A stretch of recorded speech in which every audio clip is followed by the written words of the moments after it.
This is Joseph Knight, owner of the CWA. You're listening to me on the Hardcore Wrestling Radio. All right, ladies and gentlemen, welcome to a special edition of the WGS HWR expansion. I am the MVP of the Bay Area, known as Will, and we got a lot of people here to introduce you. First, of course, he's from the bowels of Louisiana. When he's not eating cheeseburgers, he's on WGS TV. He's known as the Double B. Billy Boozer, known as the Wrestle Gamer. Billy, welcome to the program. Ouch. I guess the McDonald's joke, yeah. And, of course, HWR. You can find him on Hardcore Wrestling Radio or on Spreaker.com. He's known as the Illuminous himself. Rick, welcome to HWR. Thanks as always, man. Will? And, of course, up in the UK, doing his thing when he's not battling ghosts. You can find him on StoneCon.com. He is that one son of a bitch. Andy, welcome to the program. Hello, Will, and everybody else that's listening. I think he said doing in that statement and not playing. What is he doing? Anyway, back to the speed minute. All right, and then YouTube.com/LanceMossTV. He is the master of Tennessee barbecue himself, Lance Moss. Lance, welcome to the show. Thanks for having me. And, of course, we got another New Orleans native. When he's not kicking people on the bus or throwing flags, he's also on Instagram, and he's the other half of the tag team champion. It's James. James, what's up? Do I really kick people on a bus, really? Well, yeah, but I'm doing fine. At least homeless people. Hey, shut up. And of course, our special guest here, we had him on HWR. We could have back. He's from the promotion on CWA, known as Classic Wrestling Association. Here he is, Joseph Knight. Joseph, how you doing? Pretty good. Thanks for having me here. All right, and we're going to kick it off to Rick to start proceedings. Rick, go on ahead and do your thing. Well, thanks a lot, Will. Well, you know what? Tonight we have a real special edition tonight. We're going to talk about controversies and scams. And, well, you know what? Tonight I'm going to kick this off over to Lance, because Lance, he's going to have a whole bunch of things and conversations to start off with. And if I can get my tongue untied, Lance, over to you. There's another scam. Yeah? Hey, I got a whole bunch of scams, but you know what? Hey, you know, we said scams, not scabs. Oh, that's right. You know what? Well, I got to pick a few right now. Okay. Anyway, well, first scandal we're going to talk about is the controversy surrounding the death of Miss Elizabeth. What have y'all heard about? Because I've heard this is scandalous, but what have y'all heard about? Any scandals or controversies about her death? I know how she died. Well, you know, I believe that she died with Lex Luger due to drugs. I believe he was, if I'm not mistaken, he was charged. He was arrested but never charged. I think he was, you know, a lot of people, you know, still to this day really have a lot of questions. It's a big dark cloud over that one. He kind of got away with it. Well, I wouldn't say he got away with it, but a lot of people still question what really happened. Now, you saying got away with it. I think unless he's found guilty as charged by legal courts in the United States judicial system, I say, you know what, maybe people will find him guilty in the court of public opinion, but I'm saying unless he's found guilty in a legal court of law, I'm really not going to talk about it too much. Like I said, I didn't say that. I'm saying people are saying he got away with it. That's what I'm trying to say. It's like I said, there is a dark cloud. So there is that controversy, and that's why we're here. That's what this discussion is. Let me shoot it over to Joe. Joe, what's your thoughts on this?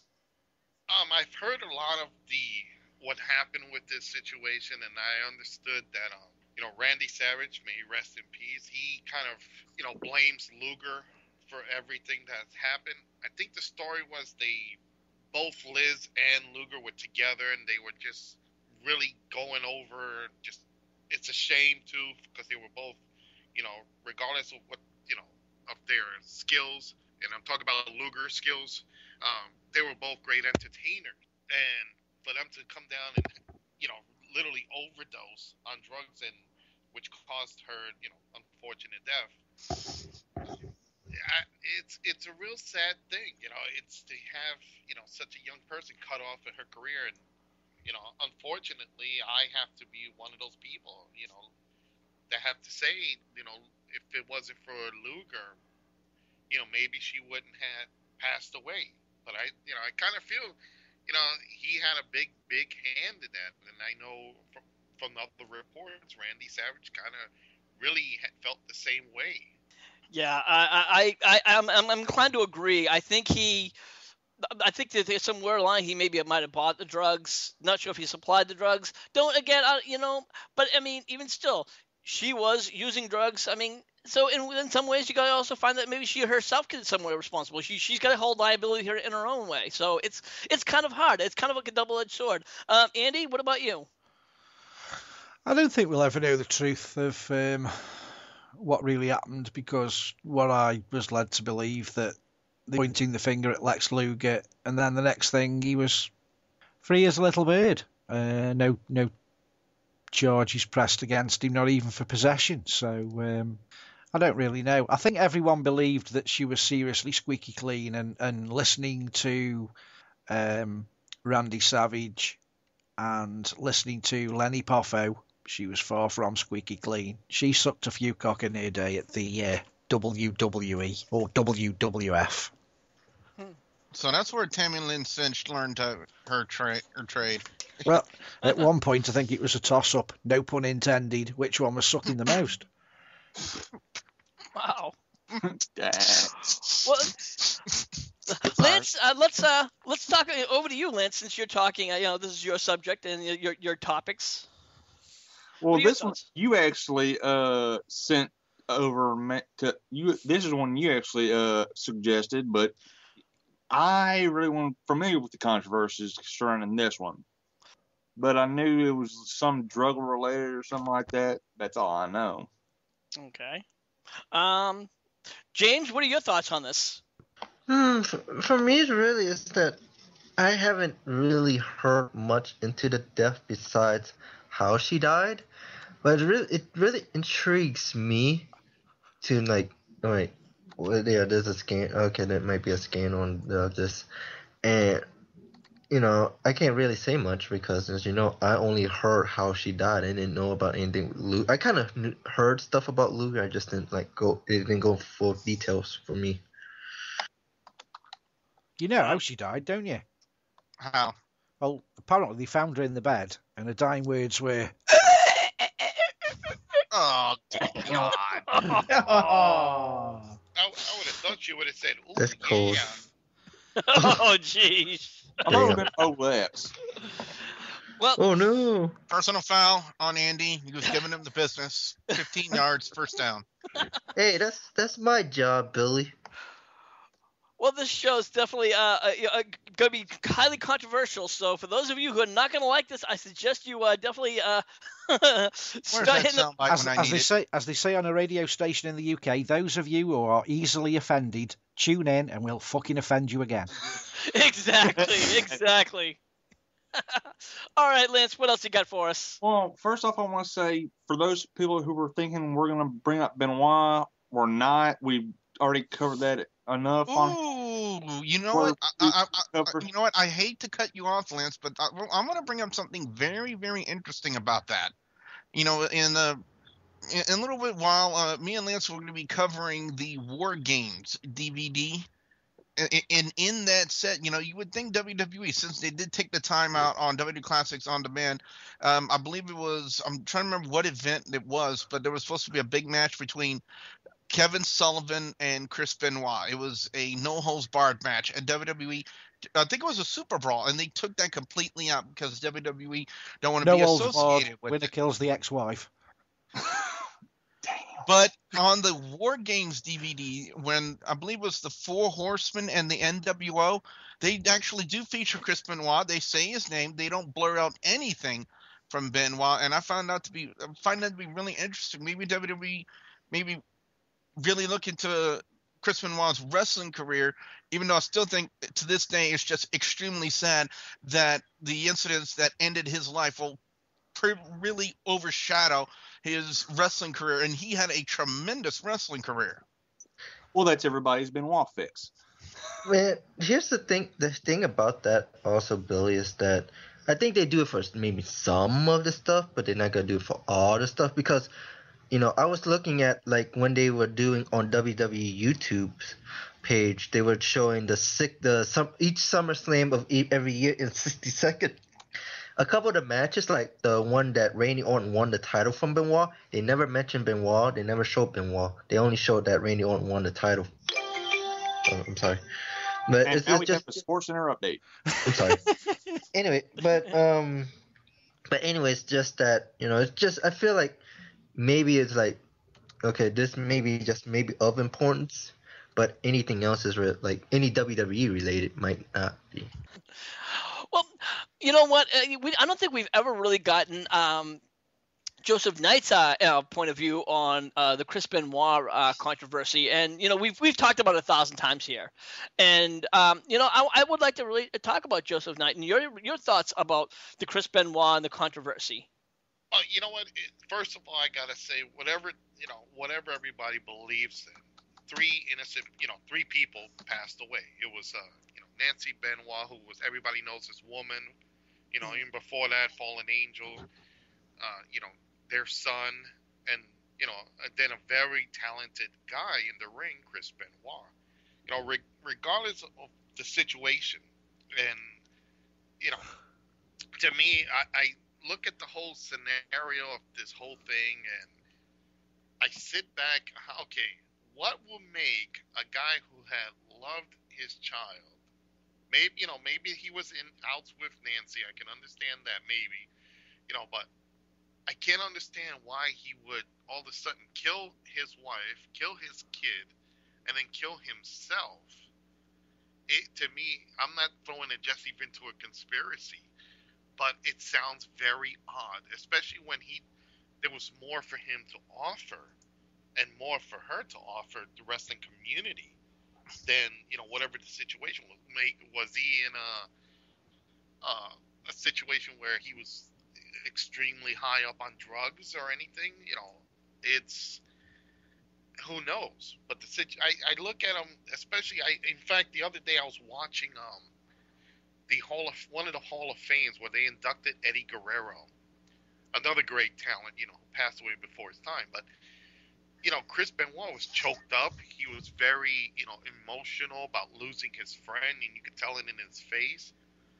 And throughout his history, he was very, during his ECW, WCW, Japan, Calgary, everything else, he was so passionate about the business. It just strikes me hard that all of a sudden he would just kill himself, kill his wife, kill his kid, and, just throw it all away. So, regardless of how people see him and all that, I think he was a great talent. I think he had more to offer the wrestling community. And I wanted to chime in before when they were saying, when you guys brought up the reel with the Four Horsemen during the War Games, the only reason they probably left Chris Benoit in there because they had no choice. Because look at the other participants that were in those War Games. So, you have Flair and a couple of people. So that's why they had to mention Benoit, because it was a high-profile match. But regardless of the situation, I'm not going to throw conspiracy theories, but I think, there was something bigger than just just Benoit killing two innocent people. I think it was more deeper than that, and unfortunately, we will never know. Yeah, that's understandable. All right, Lance, what else you got for us? Well, something that I know is really controversial: the death of Owen Hart. We've all heard the different theories on what happened. What do y'all believe? Well, I'm going to say I've watched actually the documentary that was not sanctioned by the WWE, The True Life of Death of Owen Hart. And from what I saw, that Owen Hart he wanted out of the WWE. In fact, he wanted out of wrestling. He even said that he cannot wait to be something like a bus driver or anything else. And he was just really, really, by the time he was coming to the end of his life, he really hated wrestling. Now, as far as what really happened, whether he was, I knew he was scared about doing this last stunt. Now, whether he let go of the latch or the latch itself malfunctioned, that I don't know. I know that he had no business being up there. That's a fact. And unfortunately, he was just trying to just get by and get out, get out of his contract as quickly and as painlessly as possible because he was trying to, he had a big house that he was trying to pay off. So, unfortunately, that's the sucky part of the business. Billy, I'm gonna kick it over to you. I remember the night. It was a King of the Ring match, and King of the Ring pay-per-view, and I believe it was a match. The corporation versus the the Union, which was Big Show. It was Andrew Martin Test, Ken Shamrock, and Mankind, and they were taking on the corporate ministry or the corporation or whatever spin on it you want to put on it. And I remember as soon as that match was over, they really made the announcement right then and there about the passing of Owen Hart. And I will say this, as a wrestling fan, when I heard that, my heart sank. Are you sure it was King of the Ring? I thought it was Ground Zero. Well, all I know is it was a while back. Yeah. It was a while back. And, there have been so many spins on it. There have been so many different scenarios. People wanted to put blame on it, saying that, he was intentionally killed because he was leaving wrestling or whatnot. I will say this, though. Owen Hart, despite what happened, and despite what what his wife thinks, we as a wrestling fan-based community feel that Owen Hart deserves a spot, his own spot in the WWE Hall of Fame for everything that he's contributed to that company and for everything that he's done. And I think that would be the perfect way to kind of honor his memory by giving him his own spot in the WWE Hall of Fame. Now, his wife doesn't want his name to do. She doesn't want that. And I say this, it wouldn't to his wife. It wouldn't hurt. I know that she doesn't want her family name to be associated with WWE because of everything that has happened. But the only reason why we, the wrestling fans, want to see Owen Hart in the Hall of Fame is because we feel that he honestly deserved it for everything that he's done. We want to see him being properly honored for all of his contributions to the wrestling industry. That's the only reason why we, in my opinion, we need to see Owen Hart in the WWE Hall of Fame, so that way he can get the proper respect that he deserves and be properly honored for all of his contributions and everything that he's done in the wrestling industry. Yeah, and I think many of us and all of here and everyone around the world, all the fans around the world, agree with you. Will, over to you. Okay. Sorry, I was just thinking for a little bit.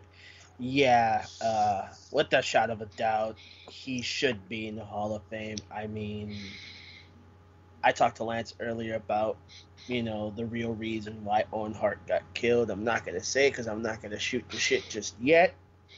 But definitely he should be in the Hall of Fame. I know his wife had a lawsuit against WWE. I forgot the whole lawsuit. But, we don't got no time for courts and civil suits or whatever. But definitely within everything that Owen Hart did for the company, everything, he should definitely be in the Hall of Fame. Make this happen.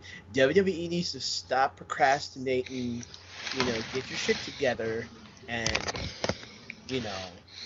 he was a good wrestler. Put him in, get the fingers out your asses, and make it happen. That's all I'm going to say. And James, over to you. Well, I gotta agree, but I have to agree with what Billy just said. Is also that it's the wife that doesn't want him to be in the Hall of Fame. All of us want him to be in the Hall of Fame, including yourself, not myself. I want to see that as much as everybody else. But the fact of the matter is, if any if this family doesn't want it, then it won't happen. I mean, look at what it is with the Macho Man right now. That whole chick. It's like, oh, we don't induct him until you induct the whole family. I mean, he was a great competitor, but it was because of the family and the request. WWE's not going to give in until it's right. Andy, over to you. My personal belief is that it was just genuinely an accident. I watched the same video that you've watched, Life and Death of Owen Hart, and basically it come out there and then that he was shit scared of heights. I'm shit scared of heights. I don't like heights, and I know you do panic when you don't like heights. He rehearsed it beforehand once and wasn't very comfortable, and they adjusted the harness. And if anyone's ever done any rock climbing, I don't confess to have done any rock climbing, but I've got friends that do. I don't know what you call it, where they go upside of buildings inside a building. It's imitation rock climbing. And I've been filmed on various different things. Carabiners, you only have to squash a carabiner together and it comes undone. No amount of pulling will pull it open. You have to push it together. And I think he's just panicked, grabbed it in panic. It's come undone and he's fell. And I really do think it was genuinely an accident. I don't think there was any malice. Apparently, as Rick will verify, because he's seen the same video, that the same guys that do the Sting abseil were the same guys responsible for Owen Hart's, and how many times has Sting done it and there's never been a problem. So if it comes down to somebody killed him, I don't believe it at all. I'd like to see the proof. I think it was genuinely an accident. You shouldn't really descend anybody from 150 feet into a ring that's petrified of heights, because you do panic. I don't care what anyone says, you panic. I suffer with vertigo, which is frightened of heights, and I'll tell you from my point of view, if I climb on a roof of a house or a building, I want to jump. That's what vertigo is. Vertigo is you need to get to the ground the quickest way possible. Your brain doesn't think. I think he released himself because he wanted out of there. I don't think he realised what would happen. If anything, I think he released himself. Having suffering from the same thing myself, all I can go is by what I know. And if you suffer with vertigo and you're on a height, your brain says, what is the quickest way from here to there? And you forget the fact that if you jump, you will die. For a split second, you forget. That's a fact. Check it with anyone who suffers with vertigo. It's not something to... You shouldn't really put people in that situation. So do I blame the WWE for coming up with the storyline? Yes. Do I blame anyone for his murder? No, I don't think it was murder. I think it was just a freak accident. All right. And Joe, over to you. Well, I think also I agree with Andy. It was an accident. Also, but if you ask Jim Cornette, he'll probably tell you it's Vince Russo's fault. Then again, global warming is Vince Russo's fault too, and if you ask Jim Cornette. And the Illuminati. Not just Jim Cornette, but Piper too. Oh yeah, definitely. But yeah, in my opinion, again, I agree completely with Andy. You know, he shouldn't have been up there. He shouldn't have been doing this. I think they saw Sting getting a huge pop of doing it. They said, hey, let's do it ourselves. And they didn't take the proper precautions. Because apparently the harness was made so he can quickly, unfastened as quick as possible.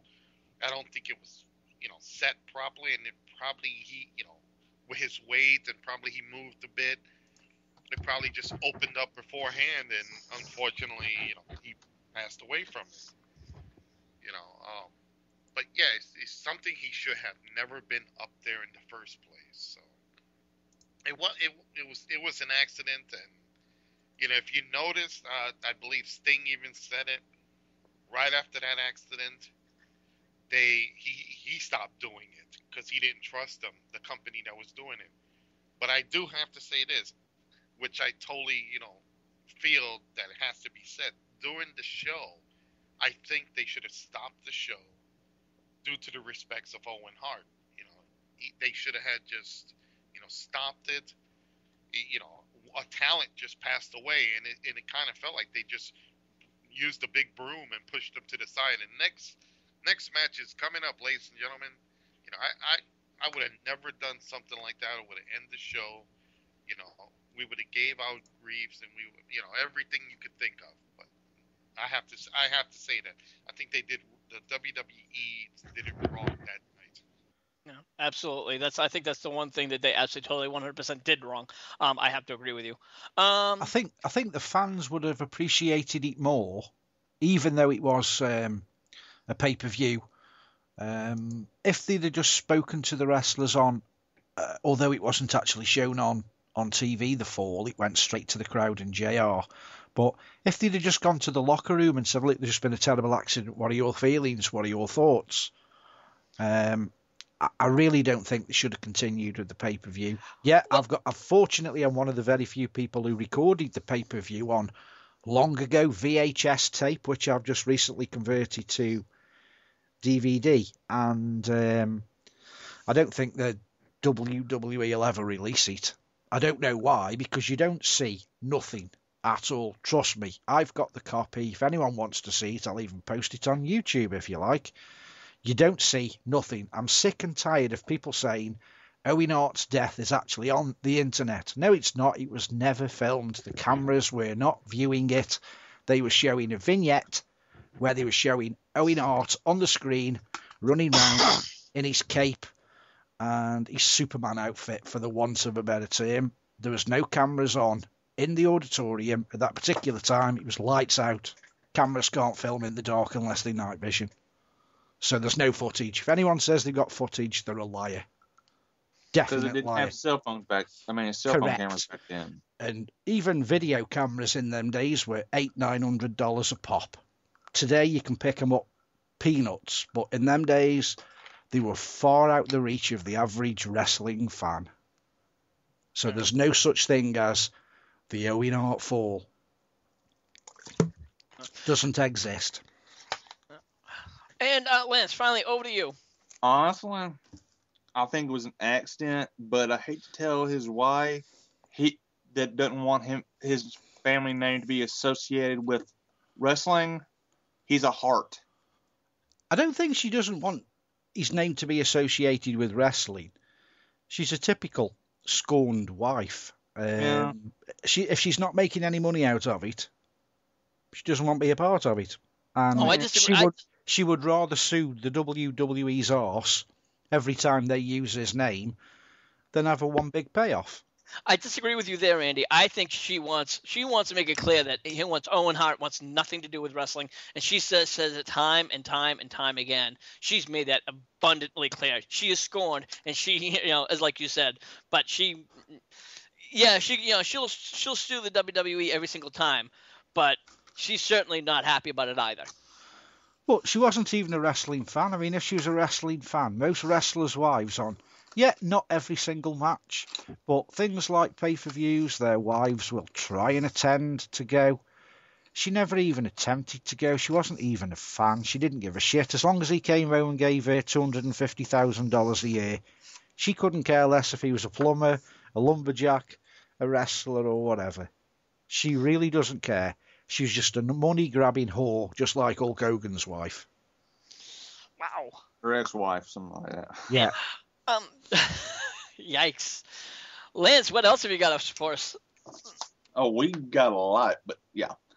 Next one, I know is probably going to be extremely controversial. Did Abdullah the Butcher intentionally give that Canadian guy hepatitis? Yes. Yes. Andy goes right after it. You know what? I kind of like that. It's like, you have Abdullah the Butcher gave that guy, whoever he was over there. Yeah. Well, you know Nigel what? McGuinness. Since both you guys, since Andy and Joe... Nigel McGuinness! But you know what? Joe, I'm going to let you open that one up. Go ahead, Joe. That's a can of worms. Yeah. You know what? Every time you got in the ring with Abdullah, it was, it's a risk because you didn't know, and with any wrestler, you don't know what they secretly have, So until you actually, get something one way or the other, you're not going to know.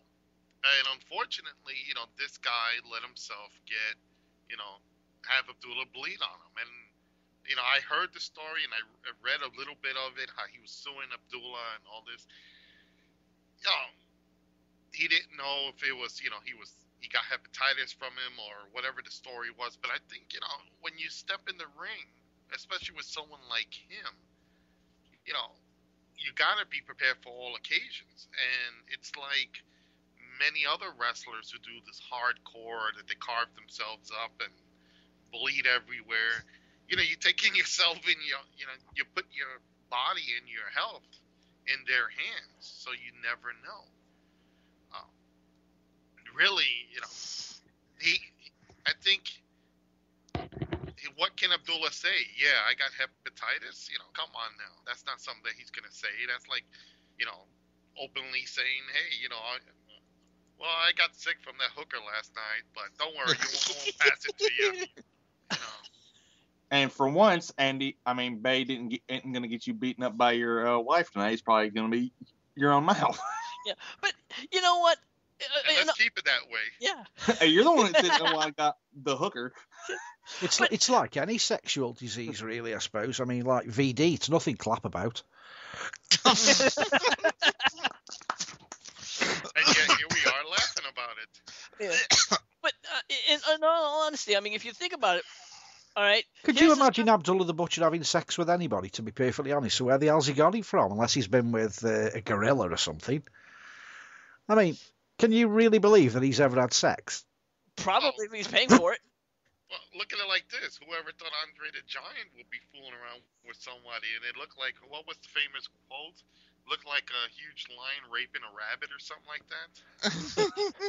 that. Tell you what, if Andre the Giant... He was a giant. If Andre the Giant inserted him... Well, we won't go there, but if he inserted his appendage now in something like Mae Young, he'd pull the wrinkles out the bitch.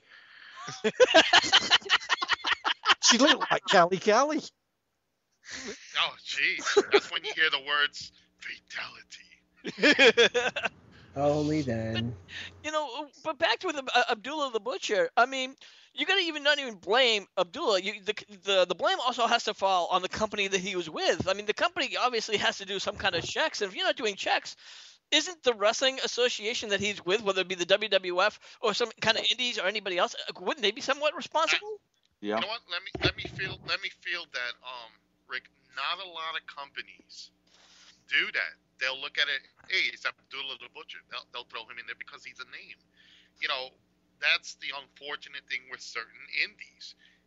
With my guys, they have to bring me a doctor's release to know that they're in 100%, good health. Would they tell me the truth if they're, if they're sick or something? If it's not noticeable? No, they want to get a payday. With any indie company, it's the same way. So, it's very rare an indie company will, an indie company will say, I need to know if you're 100% healthy. Yeah, do you have any diseases? No. Do you have any drugs in your system? No. Gee, what a question. But it's stuff like that, are you going to go up and ask Kevin Nash if he had anything in the system? Are you going to ask Terry Funk? Are you going to ask any name in the business if they have anything in their bloodstream? No, you're happy to have them there. So sometimes those type of things do slide. Yeah, but, in certain states, I can tell you this for a fact here in Louisiana, it's required by the Louisiana State Boxing Commission that you pass all of your physicals and you have no diseases to actually be in the ring doing any kind of thing, whether it be just to cut a promo or to actually work a match. And even though Abdullah the Butcher is a big name in the wrestling industry, the Louisiana State Boxing Commission will never grant him a license to do anything wrestling related in Louisiana. See, in the New York State Athletic Commission, it's totally different.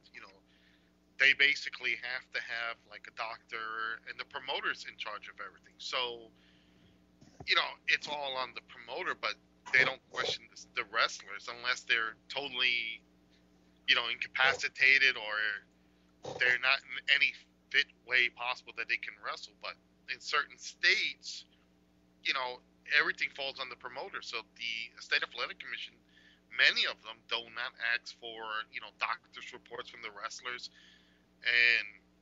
or even wrestlers to be licensed now. Like I said, New York City itself, it's no longer the wrestlers have to be licensed. It's the promoter has to have the license and all the paperwork done. He can hire anybody. It doesn't have to be that they're wrestlers. They just go in there. So certain states are really different when it comes to the state athletic commissions. Yeah, and I think with certain states they institute these guidelines, not to be a pain, but I think for wrestlers' safety, they want to make sure that the person who's actually performing in the ring, has a license, knows what he's doing, and is disease free. And I really don't fault the State Boxing Commission in Louisiana or any other states athletic commissions who institute these guidelines for professional wrestling, because you're making the show safer for the performers who are actually doing the in-ring work. So incidents like with what happened with Abdullah the Butcher and that Canadian guy, and that's how memorable his name is. We're calling him that guy. We don't even know we can't even remember what his name was. But they institute these guidelines to make sure an incident like that never happens again. And I got to say, I support, the Louisiana State Boxing Commission and the guidelines they put in, because, they're good guidelines to make, wrestling not only enjoyable to watch, and it also makes it safe for wrestlers to come in. That way you don't have to worry. You have all your checks done. You make sure that you have a license. You make sure that the guy you're working with is disease free and he knows what he's doing. And I think, to me, that's always a big plus. I agree 100%. Indy, over to you. I'm not really sure if, because I can't remember the guy's name that put the whole thing out there that Abdullah the Butcher gave him HIV. Let's refer to him as Bazooka Joe. It wasn't HIV. It was hepatitis. Hepatitis. I can't remember now for the life of me, although I've seen the video, who the guy was, but he asked if he would take a test because he wanted to prove that it was him. Abdullah the Butcher's fought all over the world, New Japan Wrestling and so on and so forth, and anything seems to go in them sort of wrestling organisations. It could have come from anywhere. Yeah, it might have been passed from Abdullah the Butcher, but as Joseph said earlier, do you really think Abdullah the Butcher, even if he knows he's HIV positive, do you really think he's going to put his hand up and say yeah, because he knows his career's done and dusted, and if that guy can make a couple of dollars here, there and everywhere, pimping his wares, he's going to keep doing it. And most wrestlers, even to this day, are probably hiding stuff that should be out in the open. The amount of time Ric Flair's bled, I'm not surprised that he hasn't got something he wants to keep behind closed doors, to be perfectly honest. So I don't believe that you should be passing blood from one wrestler to another, but unfortunately no one forces you to become a wrestler. It's a line of work they've taken, and that sort of business is a risky business. They get paid. Yeah, but if you know you have a communicable disease such as hepatitis, and you knowingly blade yourself and you bleed on another person, and you're passing that disease to that person, in some states that is a criminal offense. But that's what I'm trying to say. No one is like, if he doesn't have a blood test, surely they can force him to take a blood test. So it's all right putting idle threats out. This guy's gone on DVD and said, look, I want him to have a test, and he's refused to have a test, and basically give him a finger on camera. So the guy's clutching at straws. He's either got a case or he hasn't. And from what I can see, if the legal people thought he'd got a case, they'd make Abdullah the Butcher take a DNA test or a blood test or whatever it might be, but they haven't forced him to do nothing. Well, and here's there's no say that he's got it from Abdullah the Butcher. He could have got it from, stupidly enough, he could have got it from Kurt Angle. Yeah, and here's another thing. What if Abdullah didn't even know he had it? If he was the one, I don't see. Again, it falls on certain states and commissions where he probably didn't have to go get checked up. If you would have, let's just say hypothetically, he did get checked up and they told him he had, hepatitis. Would he have still bled? I don't think so. He'll probably have to say he couldn't bleed for a certain reason. He probably didn't want to disclose. But like Andy said, the guy could have been with somebody else. He could have been with anybody in the ring in a different show. He could have been with, a girl in the bed that probably had it. Anybody, and he probably saw this as an opportunity. Toilet seat. Yep, anything, any little thing, and he could have probably just said, "Hey, you know what? Maybe I can cash in on this." Nobody will know unless Abdullah says something. Yeah. And again, unless they make it a compulsory test for most people. Most people don't even know. I mean, going back 2007, I went to my doctor because I felt absolutely shit. I was lifeless. I felt drained. Apart from that, I had no symptoms whatsoever. He couldn't find anything wrong, so he sent me for a blood test, and he told me I was anemic, and I'd got more white blood cells than red, so they gave me iron tablets. When the test came back, they said I'd probably been like that 3 or 4 years, and over a period of time it progressively got worse. So I was anemic for 4 years and didn't know. Now, yeah, anemia is not HIV or hepatitis, but it's still a blood disorder. It's still an issue. I wasn't aware because I hadn't been for a blood test. And Abdullah could be the same. He's probably never had an HIV test or a test of any description, so maybe that guy doesn't even know himself. I don't know if you get any symptoms when you've got hepatitis B. You might have no symptoms whatsoever, apart from eventually it does kill you, but he might never have any symptoms at all. He might not even know he's got it himself. All right, Will, over to you. Okay, I just got back in What was the topic? The topic is Abdullah the Butcher, and I guess he'd given a wrestler a hepatitis. And what do we think about people, wrestlers with hepatitis, and Oh man. Okay, I probably not gonna have much to say about this, but I'm gonna go back to an article I read. I think this is about 2003, if I'm correct.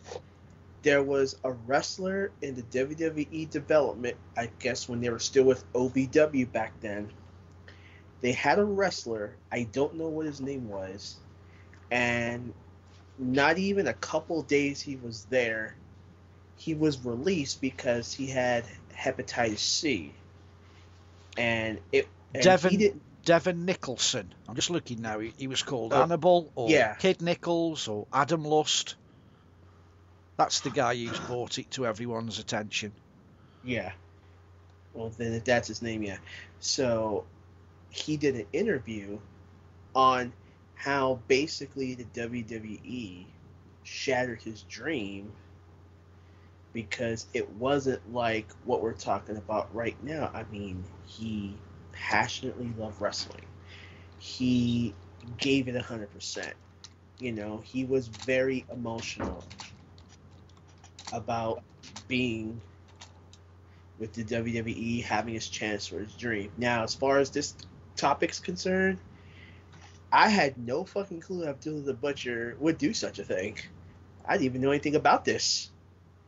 But as I'm listening to you guys, it's just like, would people really call it murder? Yeah, because you're giving something to someone that's innocent. It's like you're going to take an innocent person's life because you're contracting with something. That's immorally not fair in a sense. But we don't wish death about anybody, but what Abdullah the Butcher, if it's criminal, then he should really think about what he's doing, because innocent lives don't need to leave this earth because of stupidity or imbalance. But it's just morally wrong. Just gonna leave it at that. And let me chime in real quick. See, that's the point that you just made, and Andy pointed it out. The WWE sent him to get checked. See, it's the company, always it's the wrestler that has to get himself checked. But again, it's also the company. WWE, they're a major company. They want to make sure their talent is 100%. And they did the right thing. They sent out work. They found out he had it. They dismissed him before somebody else gets it. Is it, do you feel bad for the guy? Yes, of course, his career's done. But they're saving everybody else on their roster from this. So it's, again, it falls upon the company, the wrestler, and the state athletic commission of whatever state to check these things out. Yeah, I understand, Joseph. I mean, I know for a fact, Devin Nicholson, thanks to Andy who brought it up.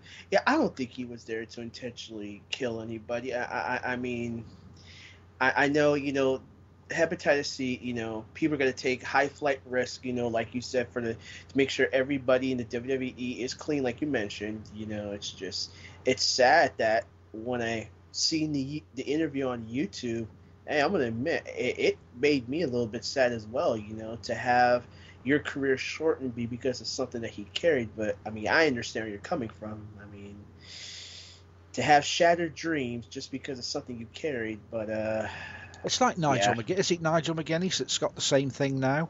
The guy that's on Ring of Honor? Yeah.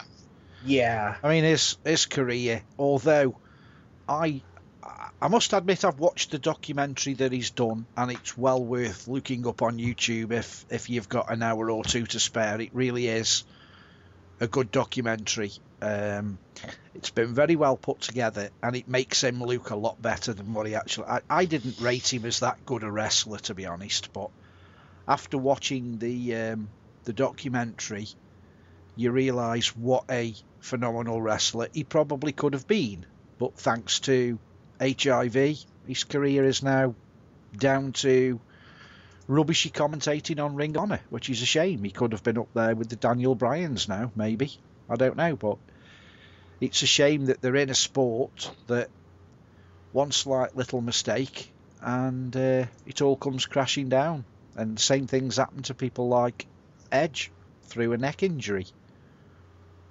It can happen to anybody. Life sucks sometimes, and it's just one of them things. It's unfortunate. With him, it's HIV. With Edge, it's neck and spinal problems. So the business that you're in, I think you need to make as much money out of that business as you can and get out of it with your health while you can. Absolutely. All right, James, over to you. It's just really, it's really hard to explain this one. It's like, I don't think he meant to do it, but at the same time, it's like, that's how it is, I'm not sure if he didn't mean to do it, but he probably just didn't give a shit. I think that's more along the lines. He probably just didn't care, and that's the thing. Yeah. Mm-hmm. Yeah, but it's either or, really. I can't really put my 2 cents in this. All right, no worries. Lance, over to you. Well, long story short, did Abdullah mean to do it? We don't know. Did he do it? We don't know. I mean, but could it all be, do I blame Abdullah 100%? No, because if you're in the room with Abdullah the Butcher, you assume certain risks.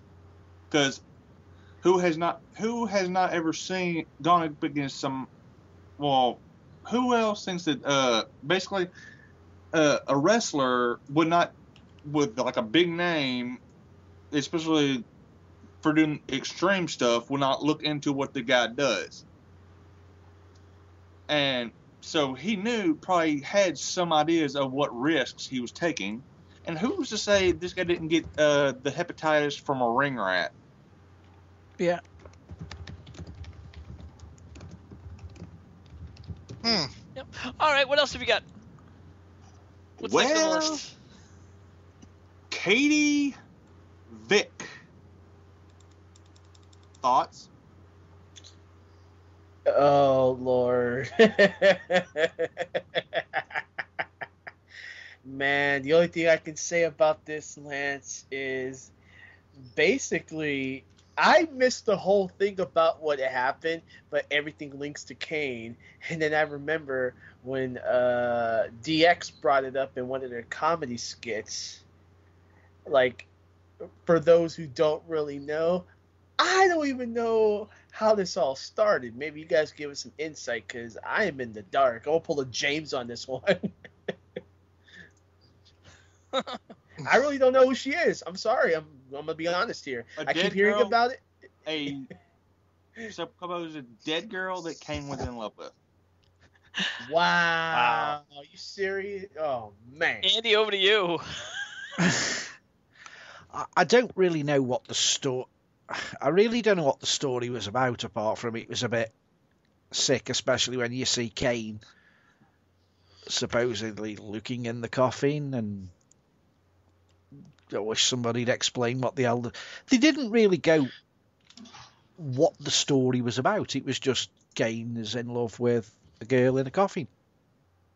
Sticky Vicky, whatever her name was. Yeah. Well, she would be extremely sticky if she'd been dead for a couple of years. Yeah. Basically, what was going on is there was a situation that came out on the internet, like probably in YouTube, I don't know, at the time. And apparently this individual, like, I don't remember the full story, but I think it was an individual was caught fooling around with a corpse on a table. It was like an intern or something like that, and they filmed it. So apparently it was flying around, it was going around, that something like that. So they decided to put Kane in that situation to make him seem like an even more bigger heel. Because if you Google Katie Vick, even for Wikipedia, it comes up with Glenn Jacobs, which is Kane. You know, comes up with his name first. So, you know, it's that type of situation. As we hear a bunch of noise, calm that noise down. And welcome into Nick Bondage. Nick, how are you doing? Hello, fellas. Doing pretty good. Yeah, not too shabby. Not too shabby at all. No problem. Joseph Nutt, I'd like to meet you, introduce you to a good friend. This is Nick Bondage. He's an indie wrestler that used to hang out with us a while back. Nice to meet you, Nick. Nice to meet you, Joseph. Yep. Right now we're talking about wrestling scandals, and right now, Lance, why don't you reintroduce the current topic at hand? Katie Vick. Greeted with silence. I think you killed the guy. Yeah. Yeah. Elena, who? Katie Vick. Yeah, I don't think it was that controversial. Yeah. I think we need to move on to the next controversial subject, because even I was like, Katie Vick, and I'm trying to think Katie Vick. I'm like, I'm letting everybody else talk, and I'm like, okay, Katie Vick. I'm just looking now on our favourite site, and Katie Vick. You old son of a bitch. How are you? I'm all right. I'm all right, Nick. How are you? Katie Vick actually has a Twitter account. What? It's the famous TV corp. Right there, Andy. The famous TV corpse WWE Katie Vick on Twitter. Where are they getting all these minutes? I'll have to hook her up. Thank you, Vic. Hook her up and see if she calls me back. Famous TV corpse WWE Katie Vick. I'm going to follow her. It's time for you to bring out your paranormal activity kit. I'll post it to everybody in the chat room in case they want to follow Katie Vick, and I'm sure we'll post it on the website so you can all follow that person on Twitter. Andy, you forget something, my friend. How many people of the internet wrestling community would actually follow that on Twitter? She's got 965 followers. What the She got more followers than me. And she's She done got big 5,000. boobs. She's done 5,953 tweets. Damn. I think we found the controversy in this woman. She's done some photos and videos as well. Let's see if we can find something juicy. Leave it to Andy. If you don't like my attitude, dial That dirty 800 you'll eat find. shit. Like that picture.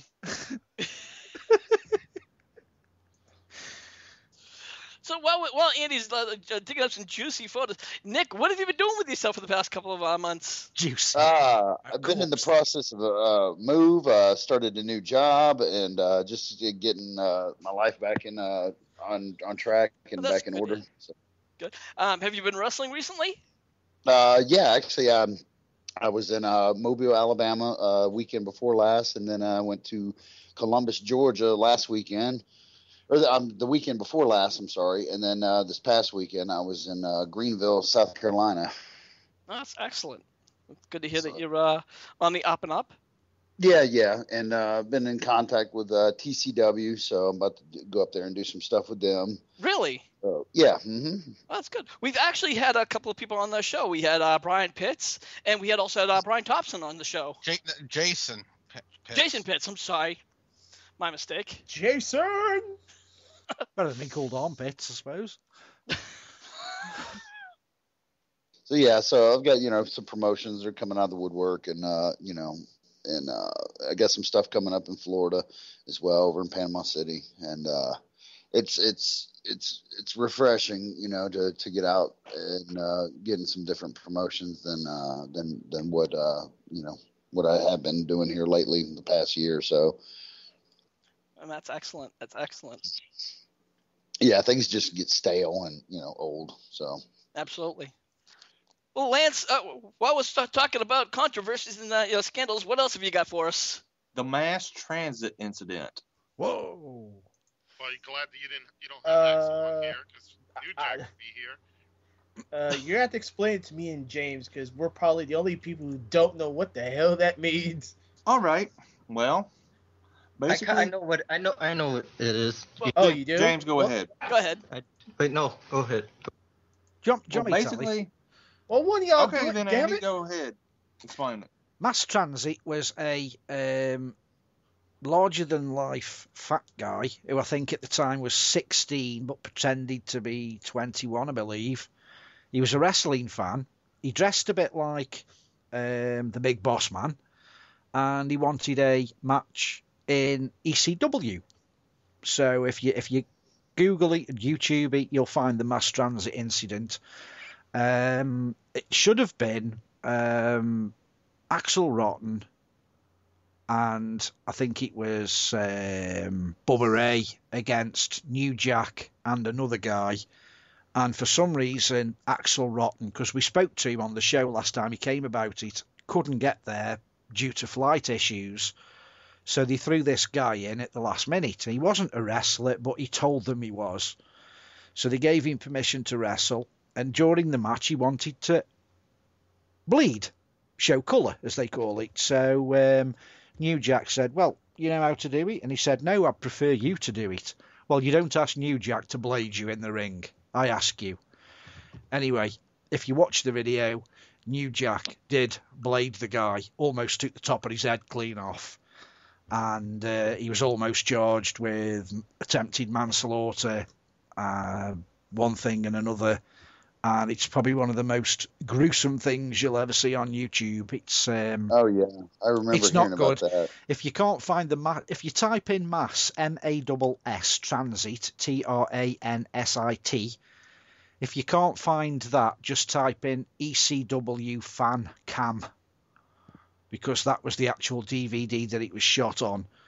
If you've not seen it, it's worth watching, and trust me, it's the most awesome thing or gruesome thing you'll ever see. The guy's lying on the canvas, and it looks just like someone set a sprinkler off on his forehead. He's just coming out like a faucet. It's horrendous. Now, didn't he use like a some kind of martial arts tool or something to blade him like a comma or something? It was I can't remember exactly what it was, but it was a surgical tool which basically cut him down to the bone. Yeah, it was a scalpel, and basically what happened was exactly what Andy said. Except the kid was 17. He came in dressed up like he was Ralph Cramden in a bus driver suit. And he told everybody he was trained again by Killer Kowalski. There's the thing we talked about earlier off the air.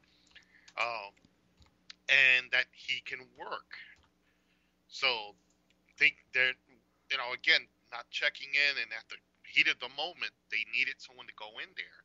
They put this kid in there, and he's going around telling people, yes, I'm going to do this.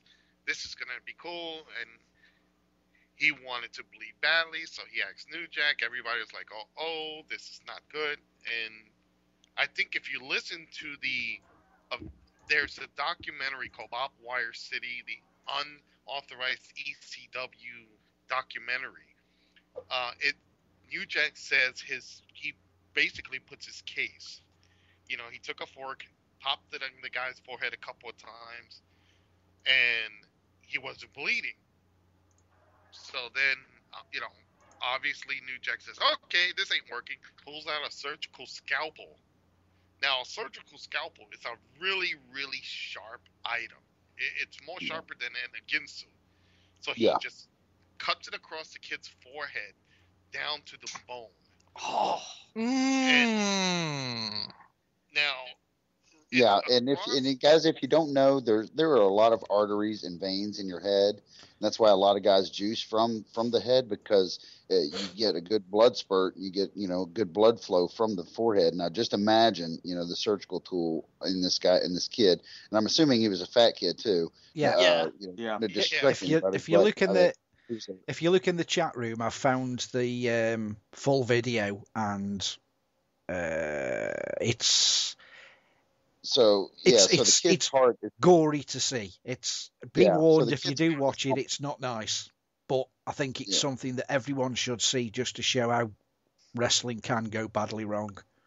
Yeah, so the kid's probably, his heart's pumping fast as it is already. So I can only imagine it probably looked like a Texas Chainsaw Massacre movie, Yeah, the paramedic lady gets in the ring, and she gets what looks like a normal size bath towel and puts it over the wound. And I'm not joking, if you watch the video, within 2 minutes, the towel is completely red. It's completely soaked through a towel. How they saved this guy's life, I do not know. But they did. He died, I think it was a couple of years after, through something like a perforated ulcer. He died of natural causes, nothing to do with this. And then his parents tried to sue New Jack. Yeah, his parents tried to sue New Jack for basically scarring the poor lad for life, for the want of a better term. Yeah. And if you look at what they said behind the scenes, he actually, when they were in the locker room, here's the kid holding on to the edge of the door, and he's like, they said for a few seconds he didn't move. He was just stuck clinging onto the door. Then all of a sudden, boop, he jerked right back up, like you could say alive. And here's his father screaming in the film. You can hear, he's 17, and they're talking about how they're going to sue the company and all this. And, it was a horrible, horrible incident.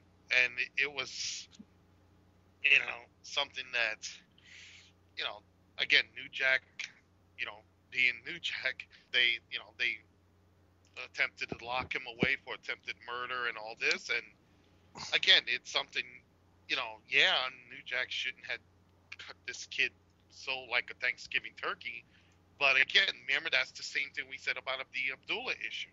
You put yourself in somebody else's hands, and you're hoping that you walk away, still healthy. That's just, it's crazy though. I mean, but with a scalpel, I understand you put them in. Usually most people just use like a box cutter or a razor, but That's just unbelievable. That's just, where do you draw the line? I mean, honestly, I'd like to know, what was he thinking? Okay, well, there's two different, there's two different ways to go about this. Okay, if New Jack was, and that if myself was in that same situation, okay, and I obviously seen, it's obvious that he'd seen the kid who wasn't trained, so he decided to kind of teach him a little bit of lesson.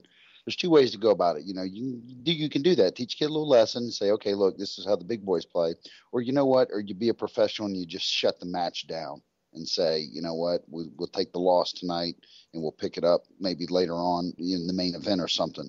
And that's the professional route to go. But instead, look at the route that New Jack took. In this matter, and he just completely wanted to make an example of this kid and get himself over at the same time, and just totally went about it the wrong way. Yeah, it's just totally inappropriate. And it was crazy. I'd heard about mass transit incident, but I'd never seen it, and I was like, I only saw the 15-second version of it, and I was just like gobsmacked. Yeah.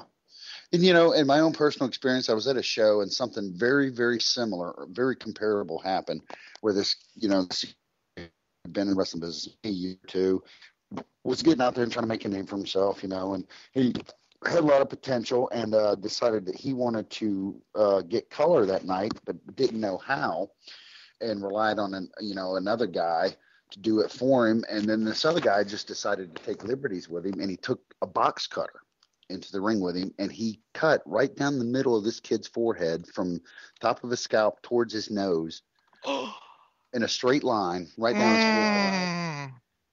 forehead.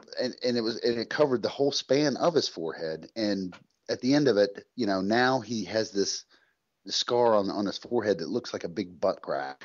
Jesus. Where this guy had just laid this kid open, And here this kid has got a big smile on his face. He comes back in the locker room. He's like, how do I look? And I'm like, oh, my God, dude, you're going to die because that's more than a laceration. That's like, oh, my God, what are you kids doing, man? And that's one of the reasons why I was so opposed to the hardcore wrestling coming in and why I didn't want to be any part of it. You think with your head cut open that way, you could stick your hand in and massage some sense into his brain. Exactly. Or knock some sense into it. You could have poured it in, at that point. Oh shit! Anybody else want to chime in and add something to this before we move on? It was mass transit's own downfall. He's 17. He's a kid. You could go but that if way. he knew ECW, he knew New Jack's crazy. But you know what though? You're a fan. And if you try to get even the point where you actually get in between those ropes, you're taking your life in your own hands. But you are. Do you know what I actually don't understand? I've seen the documentary, and I've read a couple of things on our friend Wikipedia and so on about it, and how somebody like Paul Heyman or ECW would believe a kid who said, yeah, I'm 21, I've had God knows how many fights, I'm professional, I want to join your group, give me a chance. And they just let him without checking his background or history. Now, that's really bad.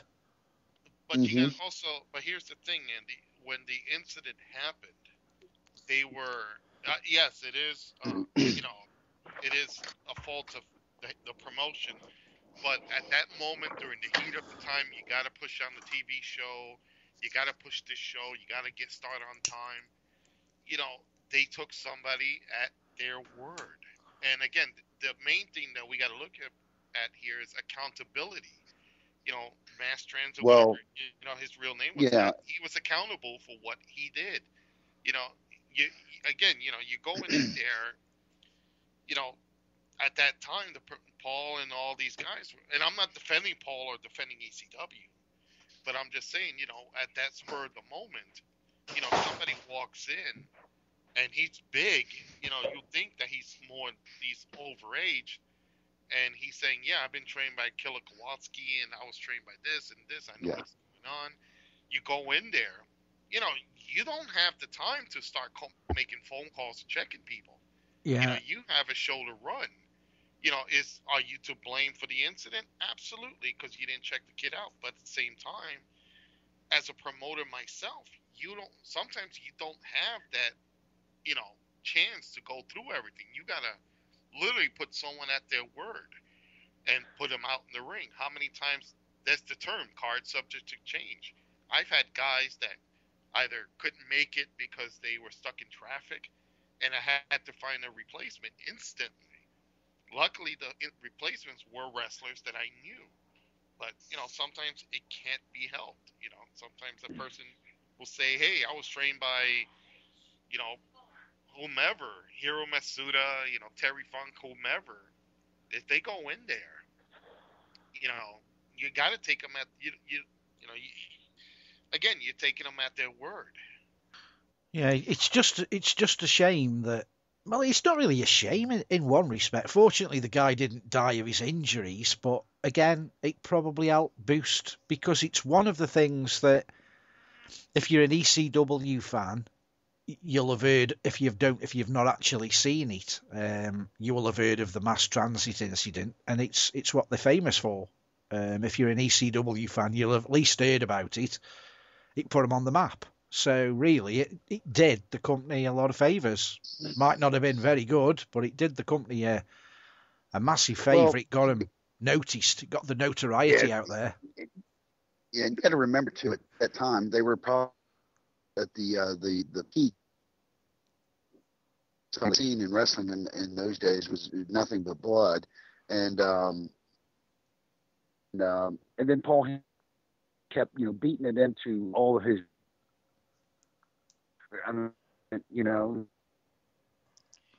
You're breaking up there, Nick. Trying to make a name for himself, make his mark in this business, and sorry guys, I'm probably in a bad area right now, but no can you hear me better now? Yeah. Yep. Better. Yep. Mm-hmm. Okay. So, like I was saying, New Jack is trying to make a name for himself, and trying to do everything humanly possible that he can do. Well, he wasn't the best wrestler in the world, so he wasn't be known for his wrestling prowess. So what does he do? He goes in there and he makes people bleed, and he beats them up with a hockey stick or a Nintendo or whatever, shopping cart. So why not take liberties with this kid and just use him as a piece of meat to to stamp out? I'm sure he didn't go in there with the intention, I'm going to brutalize this kid and bludgeon him half to death, But that's how it ended up turning out, because of the mentality that Paul Heyman was beating into these guys. Yeah, that's what I can't understand when people keep saying they would like they keep saying, oh, we would like another Attitude Era. We would like another ECW era. Unless we go back to Blood and Guts, it's just never going to happen, unfortunately. It's going to be like that match you were telling about, Andy, with Nick Mondo and the Weed Whacker, Yeah. I mean, it's. Do you really think it was those guys' idea, or was it? Do you think the promoter kind of helped edge them on? Yeah, let's go with that. Let's roll with it. Because ultimately the promoter's the one that's going to say yes or no on almost everything. Now we do get away with some stuff that the promoter doesn't know about. We're just springing on them while we're out there. But for the most part, promoter knows what's going on, knows what happened. For the most part. Yeah, it's a shame. In a way, it's a shame that wrestling. I appreciated it when it happened, ECW days and Attitude Era, but I don't think I'd like to go back to that now. I think we're in a society now where we don't need to see wrestlers putting their bodies on the line just for the sake of a thrill.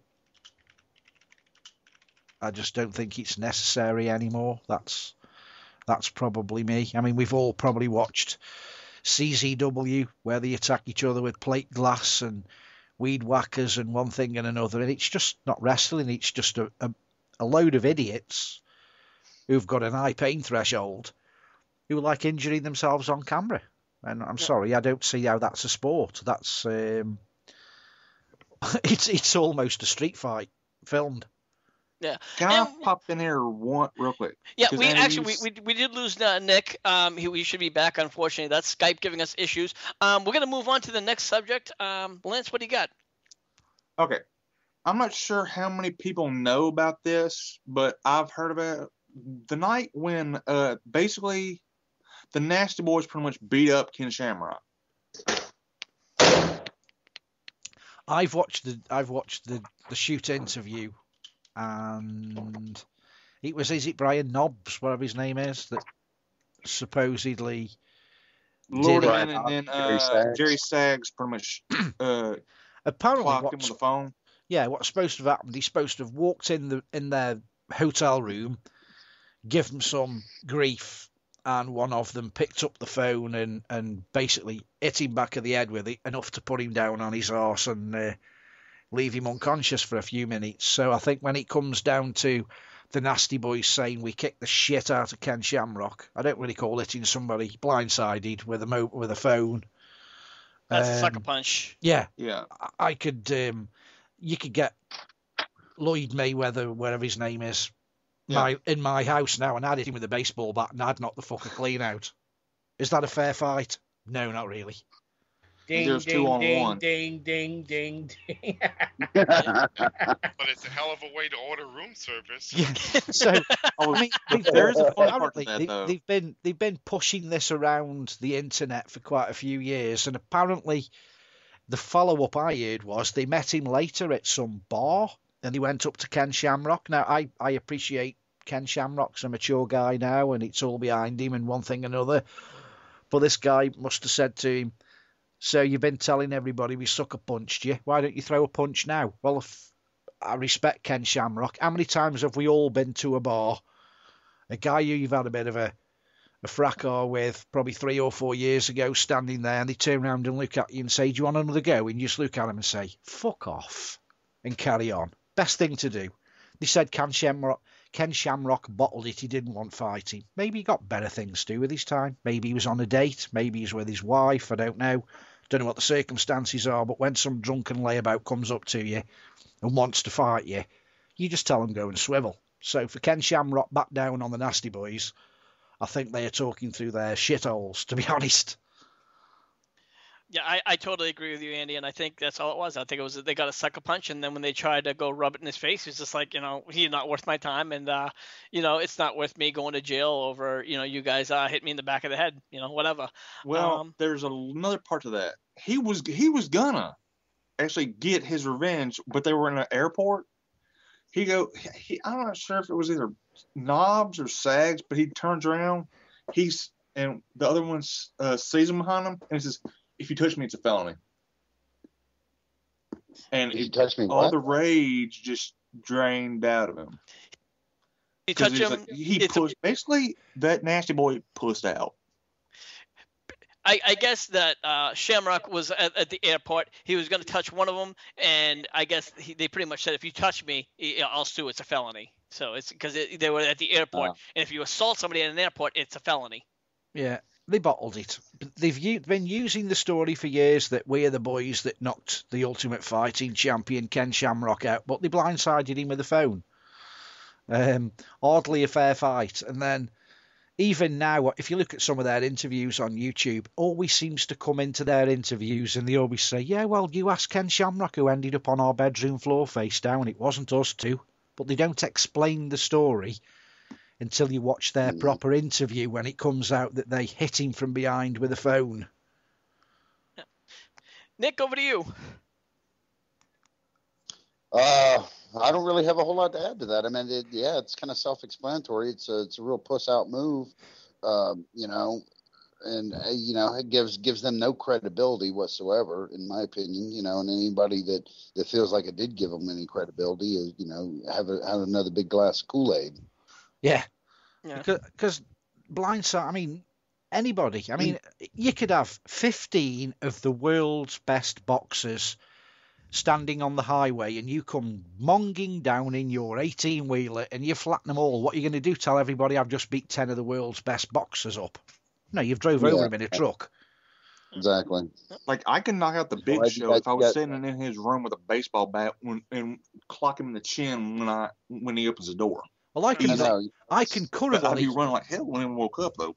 I can currently knock anybody out on the WWE roster now on Raw 13. Don't prove anything. Yeah. You got something to prove. You think you're bad. Meet me in the middle of the ring, and it'll be on. Yeah. Way it's it's you against me. You know what's coming. I know what's coming, and you know. Do you know? Grab your best hold. Can I ask? Can I ask and this is probably for Joseph because they're in the business, and Nick, but this is a Mark question now. I think I know the answer, but I'm not 100% sure. When you get people like, I'll use Chris Benoit as an example. When Chris Benoit won the championship, he was legitimately gutted in that ring that he won and this, that and the other. Now, we all know that it's not fixed. It's decided, predetermined beforehand. Does anyone know if there's ever been an actual wrestling title match where it's not been predetermined and it actually has been a real match and the winner has actually won the belt by fair means? Because when I watch that Chris Benoit, I can't see how he could show all that emotion knowing 3 or 4 hours beforehand, even an hour beforehand, that he was going to win the match, because he would have been so excited and stuff. To bring on tears after he'd won the match would have to have been down to his acting ability. Now, I know in front of fans, it's like, yes, I've done it, but it still comes down to acting ability. I can't see how he could be genuinely showing emotion when it was predetermined end.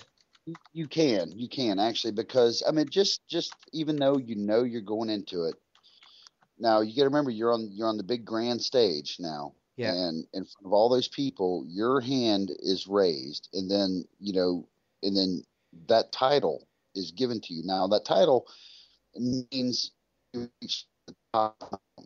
is no other peak higher.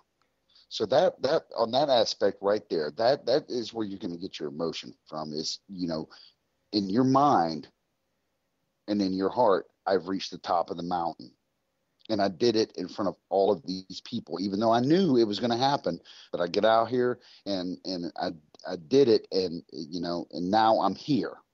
Yeah. So that's where you're going to get the emotion from. Now, as far as titles changing hands without it being predetermined, I've heard of it happening. It's not going to happen on the big grand scale of things, in the WWE or any of these other big major companies. I mean, maybe back in the 70s and maybe the 80s, a few matches like that could have happened. I've been involved in matches myself where the title was supposed to change hands, and the kid was just messing up so bad that I said, you know what? Not tonight, Junior. Not tonight. And he was supposed to win the title, and I said, you know what? It ain't happening tonight. Yeah. And kept him from getting the title, and I made him just tap out. Only to teach him that, you know what, if you're going to come in here and you're going to win this title from me, you're going to earn it. And, you're not going to come in here and slouch off and just get this title because the promoter says that you're going to get it. Because if I'm holding that title and you're getting it from me, then we are going to go out there and make it look like you legitimately beat me. And if I got to carry you through, even though you're supposed to get the title and I feel like you're doing a really crappy job, you ain't getting that title that night. Yeah, I can see that, because not only does it make them look a bad champion, it makes you look a bad champion or it makes me look champion. like a weak champion, Yeah, I can see where you're coming from on that one. you know. But I've often wondered if there's ever been like matches where the promoters turned around and said to the wrestlers, like, just go in there and do your best. We don't care who wins or loses. Just give us a match. Does that actually happen today, or is it all predetermined now? It's on the promoter. I've run into a few guys that, who have a good solid card of guys that know what they're doing. And every now and then you'll have a match, and the promoter say, you know what, you guys go out there and you just have a match, man. I mean, I just want a 15-minute match. You guys beat the holy crap out of each other. And, I've been told that too. Like, we don't care whoever goes over. You guys decide. Yeah. And and whoever I'm working with at the time, that kid, Jordan Jaw, I've had a couple matches with him for Rodney Mack, and he said, whatever you guys want to do, you just go out there and you do it. Give me a story. And I've gone out there and I said, okay, Jordan, I was like, what do you want to do? Who do you want to go over? He's like, well, what do you think? And I said, you know what? I'm putting you over. You're going over tonight, kid. I'm putting you over tonight. Do you know when you're putting matches together? Because we all know like the inside stuff now. It's not thanks to the internet, which I think's got a lot to be thanked for in a way, but not thanked in another, because all the mystique's gone out of wrestling. But the thing that I don't understand is, and maybe you can enlighten us, there's got to be some kind of, and if you don't want to, I appreciate it, because some things are best unknown.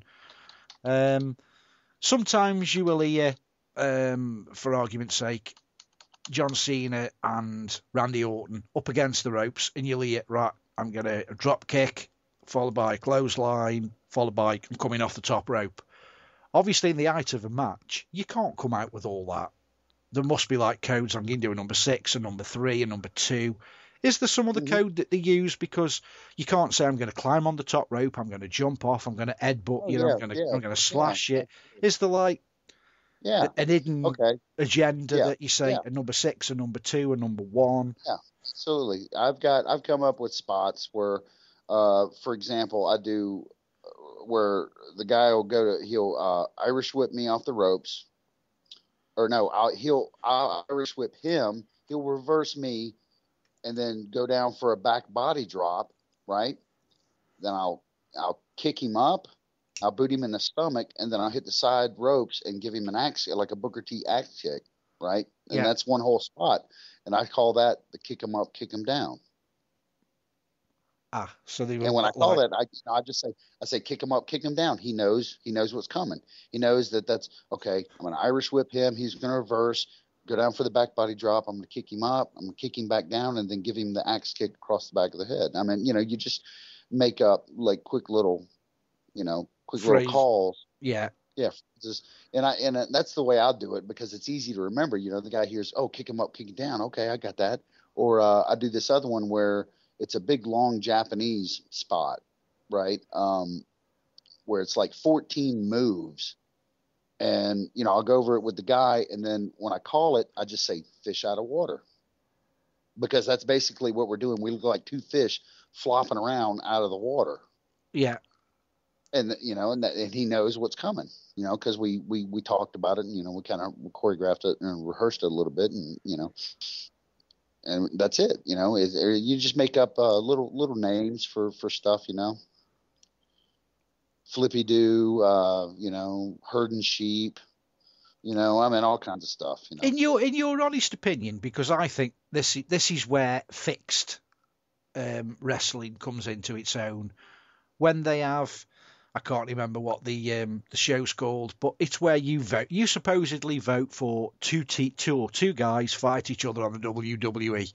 I don't believe we are voting on that. That match was predetermined that day. Oh, absolutely. No, because absolutely. I don't see how, without you talking to your opponent for probably half an hour before the match, how you can even come up with a match in the ring. Now, I know if I said, right, you fight Rodney Mack now, you could put some kind of match together, but it's not going to be the best match in the world. But if you've got time, work the match out, then it's going to be an entertaining match. So when we're the fans supposedly choose someone and suddenly they thrust together, I just don't believe, and I feel so sorry for people that will spend $1 to make that phone call to say, I want John Cena to fight Randy Savage. I think, how naive are you people?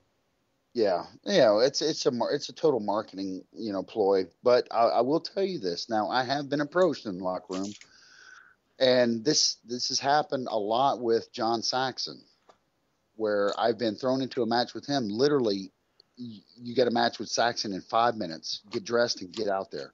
And we have no time whatsoever to talk about anything other than how do you want to end it? And then, and I'll say to him, brother, do you mind if we just go out there and walk and talk? And basically we just go out there and we read each other's body language, and we get in tune with each other like as if it was a waltz. Yeah. And we can still go out there cold and not know anything going to happen that night other than the finish. He's gonna pin me with the pile driver. That's all I know.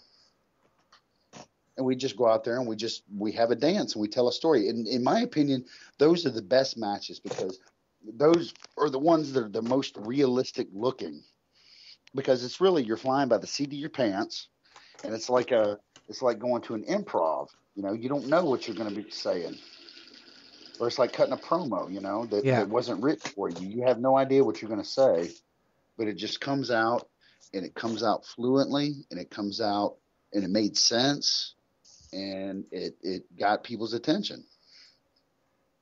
And a lot of my matches are actually like that. I have, especially some of these younger kids that come up to me, when I have a match with them and they say, hey, what do you want to do tonight? And I said, let me see what I can pull out of you.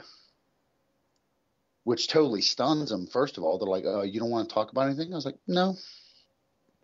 It's like, just, we'll discuss it out there in the ring. Nice. Because that's where you're going to see what kind of wrestling ability these kids have. What kind of wrestling ability they really have.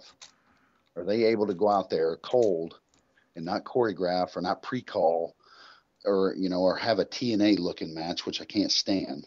Yeah.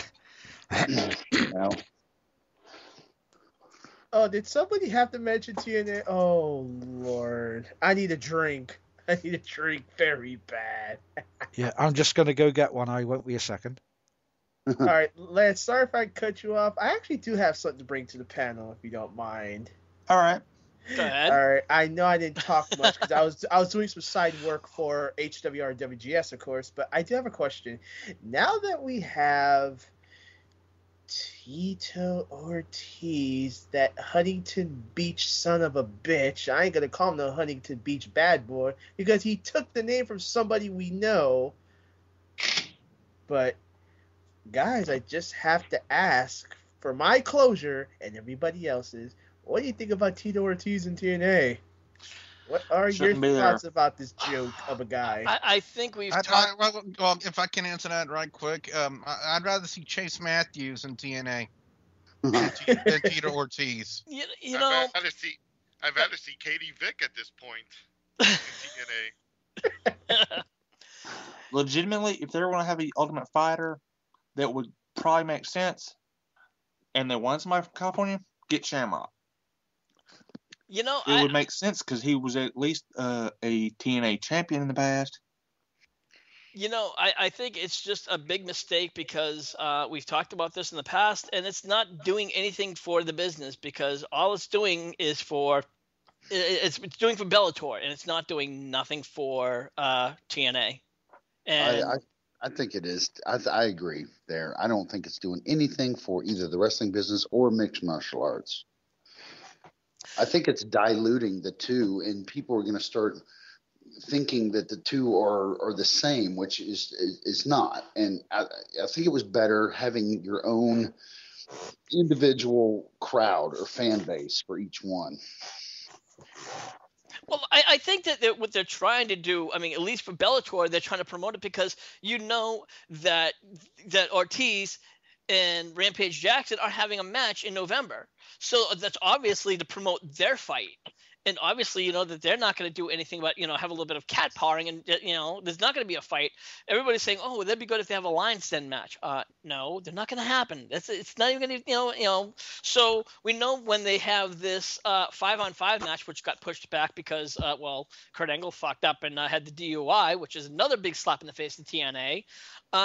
Rampage Jackson is probably most likely one that's going to get pinned. It's just one big mistake after another. So it's total crap. I personally don't think that they should have UFC or any MMA fighters in a wrestling ring unless they've retired and want to pursue wrestling as a career and not just come in as a 30-second promotion thing, because with wrestling you need longevity. You don't need quick thrills. You need something new to get bums in seats and people interested in watching the product. I'm not interested in watching a UFC fighter come and fight a wrestler who we know they are not really fighting, for the want of a better term. And before long, it's going to hurt UFC because people are going to turn. They're starting to do it now. Is UFC fixed? Are the fights predetermined? Will we ever know? I mean, there's talk about is boxing fixed? You can fix any sport with the right amount of money. Absolutely. Guys, I'll go ahead and say this. If you don't boxing's fixed, have another glass of Kool-Aid. If you don't think, have another glass of Kool-Aid. If you don't think boxing's fixed, I got some oceanfront property in Arizona for you. Not the Kool-Aid. Leave the Kool-Aid alone. What makes this whole scenario with the MMA guys in TNA is when the MMA guys are more known than the TNA guys who have been around. Yeah, that's scary. Who out of you two guys, with you being in the business, Joseph and Nick, who would you say, and I'm not asking you to say the top guys, out of the guys that we see on the TV, not the indie guys, who would you say is, from a professional point, from your point of view, who you see, because you do it every day, who you see as the perfect wrestler? We can all say, oh, I think it's John Cena, I think it's Hulk Hogan, but from a technical aspect, who would you say is the perfect wrestler? Even if they're not that famous and not a big headline star, who would you say is the best wrestler of today or years gone by? Just an interesting question, because I think the people that get the big time are normally the good all-rounders and not necessarily the best at what the sport is or entertainment is. Who are you asking, Andy? You obviously as a wrestler and Joseph as a promoter, from like your professional standards, who would you say should be the best if it went down to ability? I have like 4 guys that are it's an even tie, and you guys know, as I've mentioned it many times before, who some of the guys that I idolized coming up in the business, and you have Finley is number 1. David Finley. You had Chris Benoit, Dean Malenko, Eric Embry, and just the absolute best.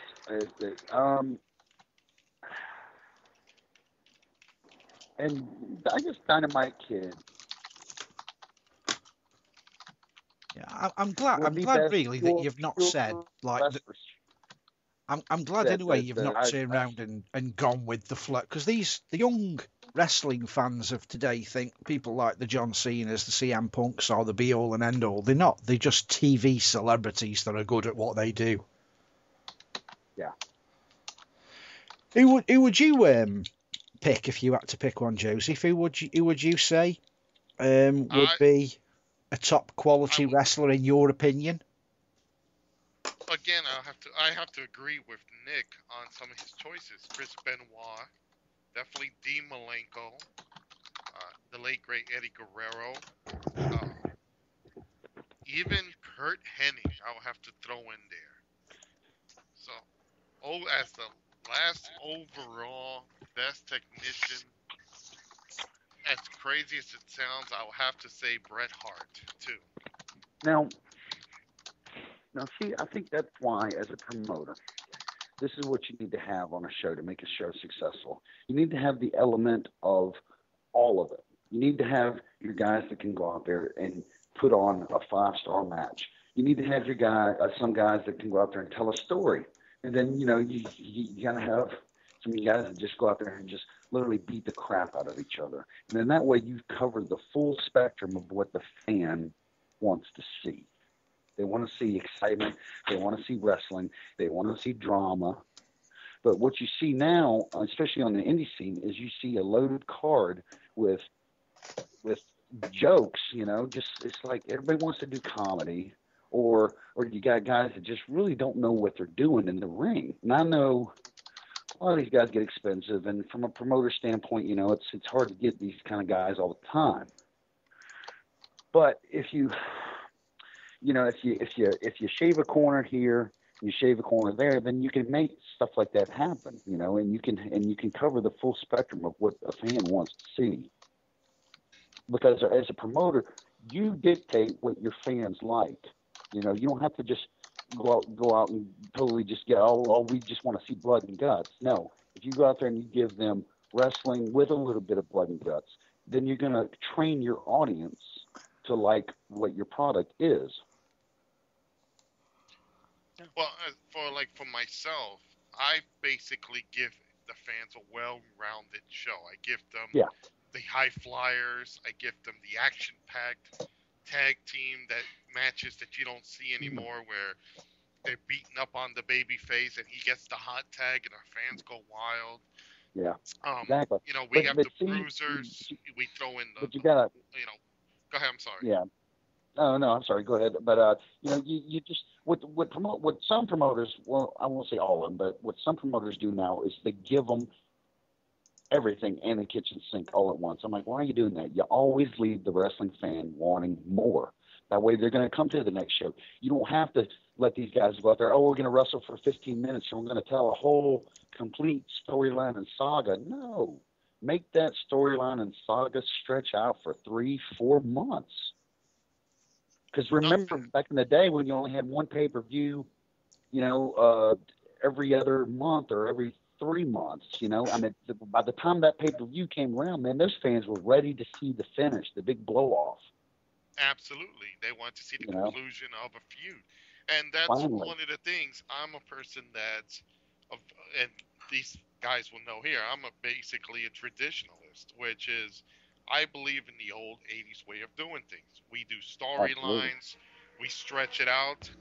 You know, we stretch out the matches, the stories. We give the fans wanting to come back and see more. And we give them that old-fashioned, you know, kind of, you know, storytelling.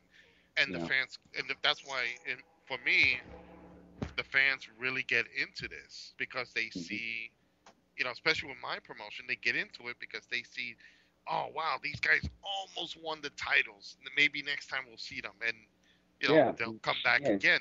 They'll keep coming. You smash the rug right up from underneath them. Absolutely. And, you know, and not every match has to be a storyline either. And this is where a lot of promoters that I run into, too, fail, is because they feel like every match on the card has to have a storyline. I'm like, no, that you don't, you know, build this guy up. Have him just go out there and have this kid do the job. You know, if he's good enough to not have to do the job, then give him a little bit. But ultimately, let's put this guy over to lead up to a storyline. Maybe 2 months from now, we'll just have him going there and beating guys up. You know, not every match has to be a storyline, and I see it so much in promotions. Like, you know, all 8 matches on the card is involved in storylines. I'm like, why? Exactly. That's why, you know, you're giving the fans too much. That's why with us, you know, I take like 2 storylines, put them in where they belong, put in a bunch of good other matches, you know, and the fans are anticipating to see those storyline matches later on. Exactly. And it's again, you know, you're absolutely right. I've seen a lot of promotions that either they have what I call spot monkeys, too many spot monkeys in there, or they fill up a card with a lot of veterans and really meaningless and nothing it happens, or there's too much storylines going on in each thing. That's why I've sat back as a promoter and researched a lot of different promotions, from the major ones to the little indies. So I kind of see what works and what doesn't work. And you gotta feel out your talent too to the fans. You know, if you bring in a guy and the fans are really behind him, then you know that's your person that you gotta do something with. If you bring another guy and the fans are totally sitting on their hands and not caring too much, then hey, you know, unfortunately he's not going to be, you know, you give him one more shot. But if that doesn't happen, you know, then you obviously, you know, say, hey, I'm sorry, guy, we got to move on. And that's how you motivate your wrestlers as well. You know, it's like, hey, you know, you're not really getting over out there, so I'm just going to have you do this thing for this guy, you know, but. You know, and he's going to sit back and he's like, man, I want to be part of the storyline. This and that. What's going to motivate him to either get better or to help hone his craft or to tune more into the audience. to give them what they want. So it's a motivator as well. Absolutely. And another thing is, like for me, I usually bring in one or two names, that help put the promotion up. But I truly believe in taking the talent that you have, pushing them to make them the next superstars. Like I take my guys, I put them on different podcasts, radio, talk shows. They go on TV, little wrestling TV shows. You push them out there because you want the fans, especially in the territory I'm in. You want them to make public appearances. You want them to go to different businesses and, just sign autographs. So when the fans come to see the show, oh, I know that person. I know this person. And that's what brings back the thing with TNA, what they don't do with their talent.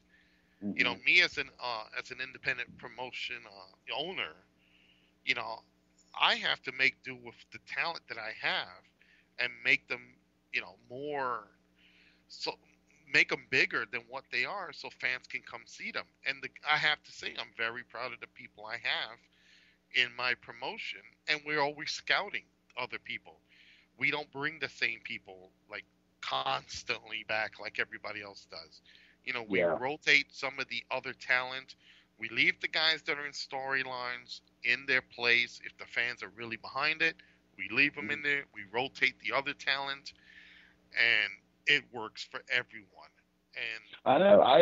I've even told promoters, they're like, "Hey, I want to book you for October the 13th," and I'm like, "No, and and I try to talk to them. It's like, why don't I set this one out? I was like, because the more, the less the fans see me, the more they want me, or I was like, let me set this one out, and they're going to be like, oh wait, this guy was supposed to wrestle with him.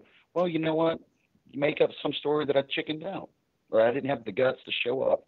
And then that'll entice the crowd even more. Oh, he's a chicken shit, Absolutely. I've sacrificed bookings just for storyline purposes. I'm like, it'll be a better storyline if I don't show up. And that's the best. I've seen talent. I'll give you a good example. And Rick, you probably have to take over after this. Raven was booked because I'm in the Northeast. Raven was booked on multiple promotions, all in the same territory, in the same area. So he wrestles for 3 or 4 promotions close to right next to the same dates. So you had like Friday he was in one, Saturday he was another one, Sunday he was another one, and they were not that far apart. And to me that's kind of like, well, why would you want to book a guy who fans just paid to see, 2 other places? No. If they're selling cheeseburgers, I want to bring in and sell a hot dog or a chicken sandwich or something. You want to change it up. And give them something they haven't seen. And that's, like for me and in the territory I am, with the fans that I'm dealing with, they want to see classic stuff. They want to see the times where, the 4 Horsemen were beating up on Ricky Morton and Robert Gibson, and you hear the fans go, "Let's go Ricky," or "Let's go Ricky," and they see, like I saw one tag team match we did between the Fallen Angels and Style and Finesse. And here are the Fallen Angels, the heels. They're beating up on the guy, and the fans were getting behind him, like, "Come on, make the tag," and they would pull him back to their corner. And when he made that hot tag, the place exploded. That's that's good booking. That's a good again, like what you said, when people can mesh well, and that's what I look for. People that can mesh well. Now, actually, while you're talking about booking, you actually moved to a new venue, didn't you? Yes, I did. We're at right now, and let me just plug it. This is our Summer Bash show coming up Saturday, August 31st, 7 o'clock bell time, and we are now in the Center City Mall. It's on the 2nd floor. We're right next to Planet 301, which is a big arcade. The address is 301 Main Street, Patterson, New Jersey. There's, validated parking for all patrons that come in to see this. There's a big arcade there that fans can go to after, where some of my guys are going to sign autographs. There's a big movie theater. Everything you want is in this location. So come see us. We're the CWA. This will be Summer Bash, Saturday, August 31st, 7 o'clock at 301 Main Street in Paterson, New Jersey. And that sounds like a blast. I don't think I've heard too many wrestling arenas that has all that in one area, or at least one immediate area. So it sounds like you kind of nailed yourself a nice little nest egg there. Oh Yeah, yeah, definitely. especially I would agree. with listening to that we have, laser tag, which I haven't heard from since in the 80s, and the place is very great. The fans have been really, patient with us. They've been seeing us. We were at the CWA Arena, which we are still there. So fans who are listening, we're still there. It's just for like smaller shows. We're at this new location, and for our big pay-per-view in October, you're gonna see us right back at the CWA Arena, also in Paterson. But for now, we hope to see as many fans August 31st at the Center City Mall. And we're sure you guys get over there and see that. That's in Paterson, New Jersey. And for right now, we're going to wrap things up, and I want to thank everybody for being here. Andy, where can people find you at? You can find me at www.stokehaunted.com, or you can find me on Facebook, or you can find me in the gutter somewhere, on a trailer, in a train. You'll find me somewhere, I'm sure. You can find them at home, too. Or getting beat up by a ghost. Yeah, beat up by a ghost, so long as the ghost doesn't punch you in the chin again, Yeah, you can even contact me via Ouija board. And of course, we'd also like to thank Lance from Lance Moss TV for helping us out with all this topics we had for tonight. Lance, where can people find you at?